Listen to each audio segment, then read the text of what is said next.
Olá, meu amigo, que bom me encontrar contigo mais uma vez, aqui nesse momento, aqui nesse local em que juntos conversamos sobre assuntos tão importantes, comunhão com Deus, a busca do Senhor na primeira hora do dia, né? O amanhecer com Deus, aquele papo tão especial. Bom, então não sai daí, fica aí um pouquinho para a gente conversar sobre um assunto hoje que vai mexer com a gente, sabe por quê? Porque o tema de hoje, eu selecionei aqui o capítulo 20 de 2 Crônicas. Então, se você tem a sua Bíblia, abre ali. 2 Crônicas, capítulo 20, diz assim, ó. Aqui, na minha opinião, está um dos mais belos capítulos da Bíblia. Porque aqui nós encontramos a história de Josafá. Quem foi Josafá? Ele foi rei de Judá. Ele foi filho de Asa. Asa reinou em Judá e a Bíblia chega a dizer a respeito dele lá no capítulo 15, que Asa foi perfeito todos os seus dias. Olha que expressão. E a Bíblia diz que Josafá seguiu o caminho do seu pai. 2 Crônicas, capítulo 17, fala sobre isso. Ou seja, Josafá também foi um bom rei. Josafá foi um rei com o coração nas mãos de Deus. Aqui no capítulo 20, o capítulo começa depois que Josafá voltou de Ramote Gileade. Ele tinha ido para lá para batalhar junto com Acabe. Só que Acabe foi derrotado na batalha e Josafá foi liberto pelo poder de Deus. Ele voltou para Judá, foi repreendido por Jeú, um profeta que está no capítulo 19, arrependeu-se de ter ido para Ramote Gileade e então no capítulo 20, Josafá está ali tranquilo no seu palácio quando recebe uma notícia. O capítulo 20 começa assim. Depois disso, os moabitas, os amonitas, com alguns dos meunitas, entraram em guerra contra Josafá. Então informaram a Josafá: um exército enorme vem contra ti de Edom, do outro lado do Mar Morto. Já está em Azazão Tamar, isto é, em Gede. Alarmado, Josafá decidiu consultar o Senhor e proclamou um jejum em todo o reino de Judá. Até aqui por enquanto. Percebo que a situação de Josafá não estava muito boa, não.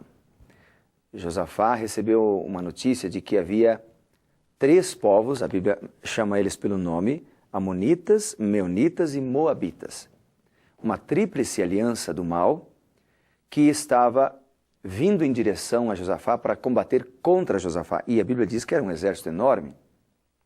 Só que lá no capítulo 17 de Crônicas é mencionado que Josafá tinha um grande exército à sua disposição, cerca de 1.150.000 homens fortemente armados e prontos para a batalha.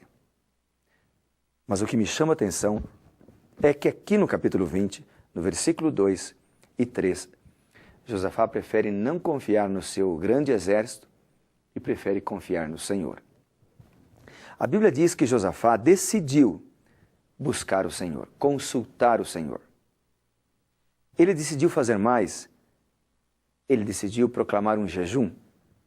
Então Josafá ora ao Senhor e Josafá jejua para ter a mente clara para ouvir a voz de Deus, mas ele faz mais, ele proclama um jejum em todo Judá.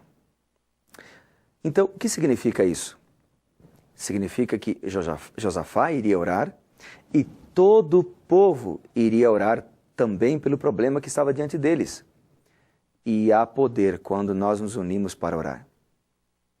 Jesus diz lá em Mateus, por exemplo, no capítulo 19, que quando 2 ou 3 se reúnem em seu nome, ele abençoa esse grupo com a sua presença entre eles. Deus está interessado em ouvir a oração de um grupo, um pequeno grupo que se reúne para orar. Josafá reuniu todo o povo para buscar o Senhor, para jejuar e para clamar.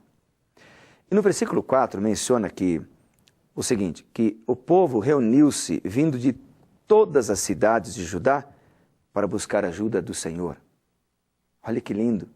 O povo veio para buscar ajuda, não do exército, não das armas, não das estratégias militares, mas o povo veio para buscar ajuda do Senhor.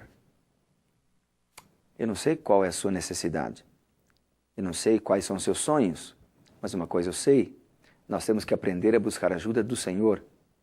Temos que aprender a clamar mais ao Senhor e a jejuar mais. Jejum não é uma penitência, mas jejum é uma oportunidade em que eu deixo a mente mais clara para ouvir a voz de Deus e dedico mais momentos para buscar o Senhor de maneira mais intensa. Bom, aqui nós temos então um povo orando e jejuando. E do versículo 6 em diante até o versículo 12, nós temos uma oração que Josafá fez diante do templo. Então aqui nós temos uma oração que ele faz diante do templo, diante do povo, e essa oração também era um sermão que Josafá fez para o povo. Então, por exemplo, no versículo 6, nas últimas linhas ali, ele diz: força e poder estão nas tuas mãos, falando para Deus, e ninguém pode opor-se a ti. Força e poder estão nas tuas mãos, Senhor. Não precisamos temer nada. Você não precisa ter medo dos seus problemas, dos seus desafios de hoje, porque Deus é poderoso para te ajudar. Deus é poderoso para livrar você. Ele tem mão forte e braço estendido. E com seu braço estendido, Ele quer segurar você para resgatar você e levantar você.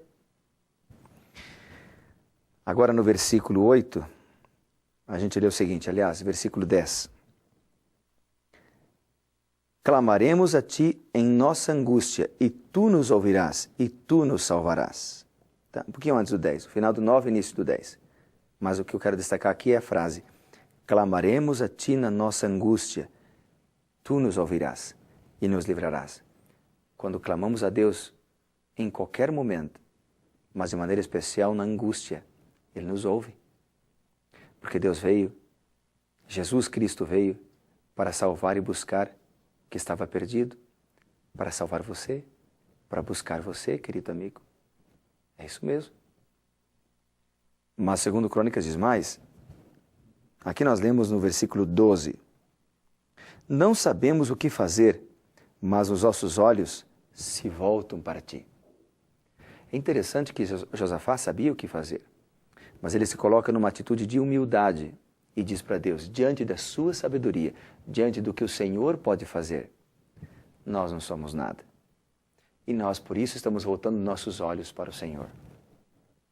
Então nós temos Josafá aqui com medo, nós temos Josafá orando a Deus, nós temos Josafá proclamando um jejum e proclamando um jejum entre todo o povo, clamando e chamando o povo para orar, o povo vem, ele começa a orar e dizer para o povo o que Deus é capaz de fazer, e então ali nós temos um homem orando, um povo orando, um líder jejuando, um povo jejuando, um povo clamando o poder de Deus. E sabe o que acontece? Deus responde à oração. E aí no versículo 14 diz assim, ó, então o Espírito do Senhor veio sobre Jaaziel, filho de Zacarias, neto de Benaia, bisneto de Gediel. E aí diz, o Espírito do Senhor veio sobre ele no meio da congregação. Quando nós oramos em grupo, o Espírito Santo de Deus vem em resposta à oração e se manifesta no meio da congregação, no meio da sua família. Então, por que não orar, querido? Por que não convidar mais pessoas para orar? Por que a sua família não forma um pequeno grupo de oração e começa a orar? Convida os vizinhos, convida os colegas para orar. Escolha um horário, pode ser de madrugada, pode ser à noite, e comece a orar em grupo. Deus vai fazer milagres. O Espírito Santo de Deus vai se manifestar ali. Amém? Agora veja,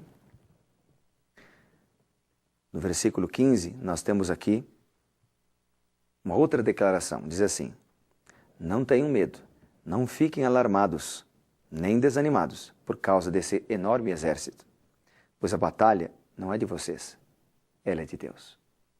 A batalha não é de vocês, ela é de quem? É de Deus. Aí vem a segunda parte do capítulo, que vai do versículo 16 em diante, onde vem a parte da missão. Por exemplo, no versículo 16 diz assim, amanhã desça contra eles. No versículo 17, última linha, diz, saiam para enfrentar o inimigo amanhã e o Senhor estará com vocês. No versículo 20 diz, tenham fé no Senhor, o seu Deus, e vocês serão sustentados. Nós devemos orar como nunca antes, mas devemos trabalhar como nunca antes. Há um pensamento que eu gosto que diz assim, nós devemos orar como se tudo dependesse de Deus, mas trabalhar como se tudo dependesse de nós. Comunhão e missão, trabalho, o poder divino aliado ao esforço humano devem estar combinados e Deus vai fazer milagres. Quando nós oramos, quando nós clamamos e quando nós estamos dispostos a ser usados por Deus, pelo poder do Espírito Santo, Ele então vai fazer proezas através de nós. E eu tenho aqui comigo o que eu chamo de kit comunhão, que é para esse momento especial de comunhão com Deus. A Bíblia, a Palavra de Deus, né? Eu uso esse kit todos os dias. O guia de estudo da Bíblia que nós temos, a gente chama de lição da Bíblia ou lição da escola sabatina. Você pode conseguir isso aqui, por exemplo, no site cpb.com.br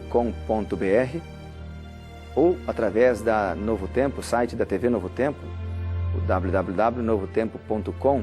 Aí você consegue, se você não tem as lições da Bíblia, na Novo Tempo, em vídeo, da CPB, esse livro. O que é isso? É um guia para você entender a Bíblia. E o que eu gosto de fazer todos os dias? Levantar mais cedo, orar e depois estudar a Bíblia. Ler um capítulo da Palavra de Deus, pegar o meu guia de estudo da Bíblia, que ele é trimestral, por isso eu trouxe 3 aqui, cada 3 meses muda, e estudar a Bíblia através dos textos bíblicos que ele apresenta aqui. Depois, leia um livro inspirador. Eu gosto dos livros de autoria da autora Ellen White, que são livros que me guiam a palavra de Deus. Bom, esse kit comunhão vai levar você para mais perto de Deus cada dia, vai fortalecer a sua vida espiritual e você pode usar esse mesmo kit, inclusive, em outros momentos, em reuniões com grupos de oração. Certamente você vai ficar fortalecido espiritualmente. Quer começar isso agora? Vamos fazer isso? Então quero dar alguns segundos para você buscar a Deus, orando e clamando o poder do Espírito Santo, tá bom? Porque aqui a gente enfatiza sempre, primeiro,